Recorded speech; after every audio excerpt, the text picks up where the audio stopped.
all complete. In your wholeness I find serenity. All is oneness, unity. In your presence I find all of me. Grace of God flows, and I go where Spirit leads.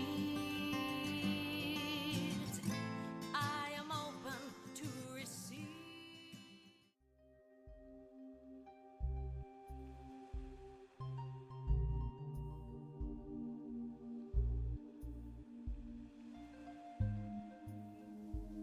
Please pray with me. And as we move into this moment of prayer, let's just take a deep breath in. And as we breathe in, let us know that there is one life. That life is perfect. That life is God's life, and that life is my life now.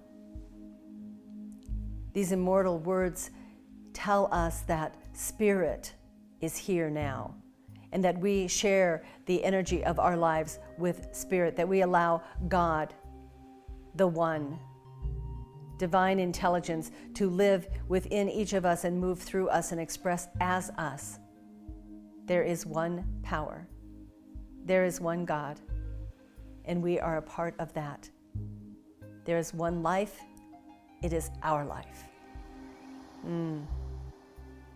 How beautiful. How perfect to know and recognize this.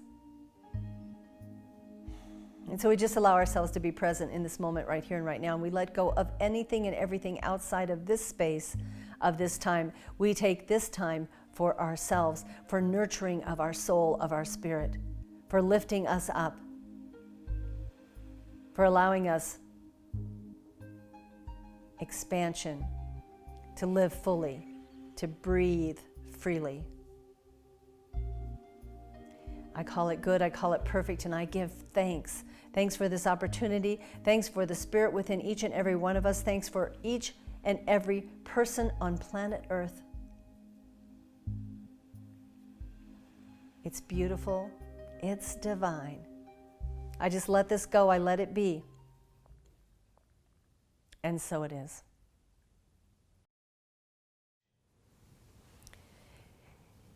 As we continue our theme this month for being open to possibilities, we want to take a moment and just look at anything and everything that can get in our way. Sometimes we want something new to happen. Sometimes we want to have a new and a fresh experience, but we're not willing to maybe let go of what we're doing now. So think of it this way. Consider for a moment a closet in your home. And this particular closet is a closet where you like to stuff a lot of things. And over time, you have managed to fill this closet from ceiling to floor, from wall to wall, with just a number of items. So much so that you almost hate to open the door to the closet because it's going to be tough to get the door shut. Now, you would like to have something else put in the closet, but you can't because the closet is already full. It is maxed out. So this is the example that I have for you about how our lives are, how we can fill our lives up with all of this stuff that we no longer want or that no longer serves us, and we don't have room to bring in anything new. We are required to let go in order to receive something new. Michael Beckwith says it this way: all spiritual growth, 100% of it, is about releasing or eliminating rather than attaining something, because we are already it spiritually.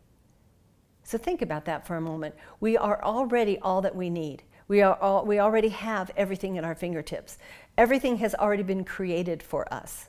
It's already here. All the money, all the relationships, all of the jobs, the careers, the houses, the homes, the cars, whatever it is, it's already existing in this moment. But the spiritual growth has to come from releasing what no longer serves. And I think this is a tough step for many of us.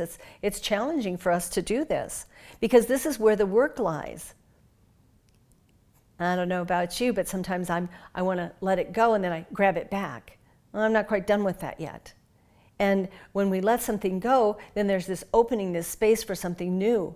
And that might feel a little iffy. That might feel a little risky for us. So releasing and then embracing the new is where the work is. I want to be really clear about this.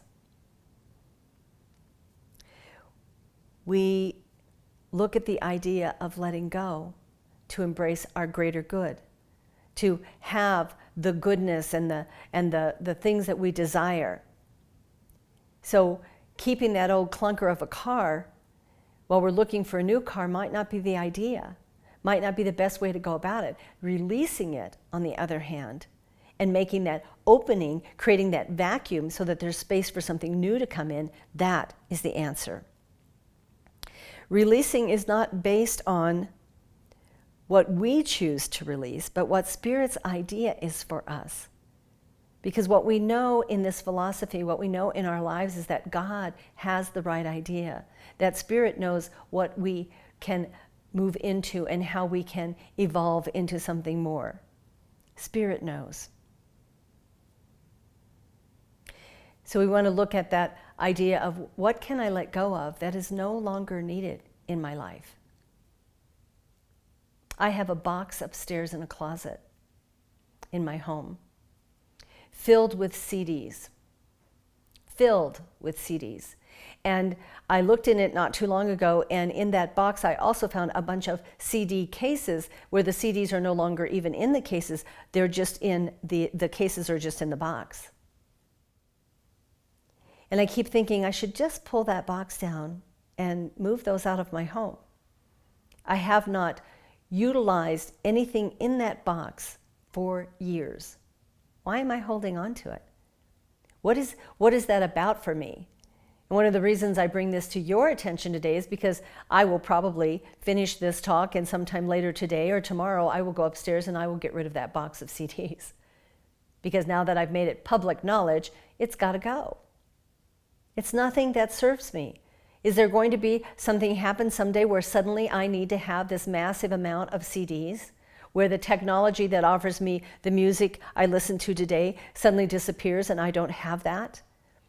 That's living in the what-if world, and that what-if world gives us that hesitation, creates within us that sense that I don't want to let it go just yet. What if I need it someday? And what I'm encouraging you to do is just to trust the process and know that if I don't need it today, I won't need it again. So back to that idea that we've been talking about this month of visioning and allowing that highest idea that Spirit has for us to come forth. In the visioning process, there are steps that help us through this. We ask in the context of visioning, what is it that I must release? So we go into this visioning process and we ask, what is God's highest vision for me? What is the highest vibration at which I can operate in this life form? And then we ask, what do I need to let go of? What do I need to release in order to be able to become, to be whatever it is? And sometimes it's simply something like fear or hesitation, or in my past, that wonderful art of procrastination. What is it that I need to release? And then we ask in that next phase of visioning is, what must we become? What are the things that I will embrace in this new place of my life? Because any one of us knows that when you decide to make a change, a whole lot of risky stuff starts to show up. A whole lot of sense shows up that something new is coming, something is changing for you, something is shifting for you. And so when I look at what must I become, I go back and look at that idea of becoming a minister. What did I need to become to move into this position in this philosophy? And then we also look at what are the tools and characteristics that already exist. What are the things about me that are already here, that I'm already proficient at, that I've already mastered, that are going to support me in this evolution of this vision that I have for myself, in this idea of transforming my life into something more, into something greater. The law supports us in all of this and supports us in our spiritual growth. You may have heard this story before, but I'm going to share just a piece of it with you again. I began ministerial school in 2008. Everyone I knew was coming to me and telling me that I was supposed to be a minister. I wasn't certain that I believed it. I wasn't even sure that I was worthy of the task. But I entered into ministerial school, and I gave a talk at the spiritual center where I was affiliated back in 2008 and told everybody about how I was going to become a minister. And I wasn't in school for very long, and all of those doubts and all of those things crept in that halted my progress, and I took a leave from school because my heart wasn't in it and I wasn't quite ready. Years later, in 2013, I had begun a process of asking Spirit, what am I supposed to be doing here? Is there something more I'm supposed to be outside of being a mother and a practitioner and all of the things that I was involved in and a trainer? Was there something more? And I remember sitting down in that place of prayer and saying very clearly, I surrender to all of my ideas, and I will allow myself to embrace whatever Spirit's idea is for me. And as life would have it, especially my life, I got in the car one morning and I reached over and grabbed a bag of CDs of talks I had given in the past. I pulled one out, popped it in my CD player, and I left my home in Colorado Springs and drove to my job in Denver, Colorado. And I'm listening to my voice and I'm thinking, maybe I can inspire me. Maybe my voice will help me. And the talk wasn't particularly familiar, and I kept thinking, I'm not sure I remember giving this talk. And then I got to this point in the talk where I began to tell the audience that I was called to ministry, that I was entering into ministerial school, because I knew that that was the vision that Spirit had for me. It was the talk I gave back in 2008. And I remember the tears of the realization of what was coming forth for me. I remember the idea of, oh my gosh, I'm going to really get to do this now because I surrendered. I said I would. And I pulled into the parking lot at work, and within an hour, I was on the phone with the registrar's office at Holmes Institute, getting reinstated into school. And I didn't stop. I've never looked back since then, because I knew this is where I was headed. I knew this was the highest idea for me. We can fight it. We can argue. We can turn our attention to other things. But if it is the vision, if it is the highest alignment for you in your life, it won't shut up. It won't be quiet. It will keep coming back and keep coming back to you. Ernest Holmes says this: we must increase our receptivity, continuously extend and expand our comprehension. We shall declare 100 times a day, there is no limit to the good which is mine. No limit. We are looking at the idea today of release and let go. We are looking at the idea of limitless possibility. When I made that decision to fall in alignment with whatever came forth for me, I knew that every step I took was going to be blessed, was going to be aligned with that goodness and greatness. Doors opened. The timing was perfect. I didn't have to go back and start all over again. I was able to carry over my credits from the previous time I had been in school. The timing was exactly right. Everything fell into place exactly as it needed to. And that's what happens for us. When we get that idea and we decide to follow through with it, the right people show up. The right ideas, the creativity, the space and time, everything we need, the money to afford whatever it is we're doing. It all shows up. That's how it works. So as we look at this idea of sharing Spirit's concept of who we are. We have to let go of that conditioning that has been placed upon us that says, I'm not good enough, I can't, it isn't going to work. We've got to let that go. We've got to release that and embrace the idea that if Spirit has this sense for me, if this is truly what is designed for me, then yes, I can do this. There's a dream inside of you. There's a dream inside of each and every one of us. And maybe it's not for another job. Maybe it's for better retirement. Maybe it's for travel. Maybe it's for richer relationships. Maybe it's for being that pivotal person that in a certain organization that you are a part of. Whatever it is, that dream is still speaking to you. Sometimes it wakes you up in the night. Let's listen to it and let's begin to let go of the things that get in the way. In the Talmud, it is stated this way: the dream not interpreted is like a letter from God not read. A letter from God not read. Let us turn our attention this week to paying attention to that dream. If you have it all sealed up and wrapped up tightly in a little bundle, in an envelope, you've stuck it on a shelf somewhere, you've put it away because you no longer believe in yourself, take that out. Take some time to discover it and to look at it this week. And consider the possibilities. What is it that you secretly desire? What is it that you feel you would be good at, but haven't quite had the courage to step into? We want to remember this. Wherever your attention goes, that's where your energy flows. So putting our energy into the possibility and seeking that out is going to benefit us much greater. We want to ask every day for that guidance, for that insight, for that step in the right direction, and practice. Pretend you already have what it is you desire. Pretend you are already doing.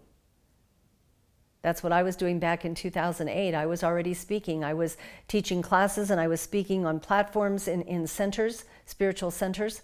But I kept telling everybody, no, it's not ministry. And clearly, for me, that was the answer. The possibilities for each one of us are limitless. All we have to do is let go. Please pray with me. And as we bring this time together to a close and we allow this message to just settle with us, we turn our attention to the gems and the pieces that speak to us the strongest. And we know in this moment, in this space right here and right now, that God is. That God is here, that God was here yesterday, God will be here tomorrow, God is with us always, in all ways. Spirit is present. We are one, we are connected, we are part of that divine being, we are connected to that source, and because of that, we have limitless possibilities for all that we can do and all that we can be. And so I just call this good, and I call it all blessed, and I bless each and every one of us, and I know that everyone is cared for as we all turn our attention to the limitless idea of our expression in form, right here and right now. Knowing that we honor one another, that we feed one another, that we clothe one another, that we support and respect one another, and that we seek our own divine expression of who we are. Knowing that we cannot fail. We cannot fail. It's all good and it's perfect and it's blessed. I simply let it go by turning it over to the mind of God, knowing it's already done. It's already done. I let it be. And so it is. In your presence, I find all of me. Grace of God flows, and I go where Spirit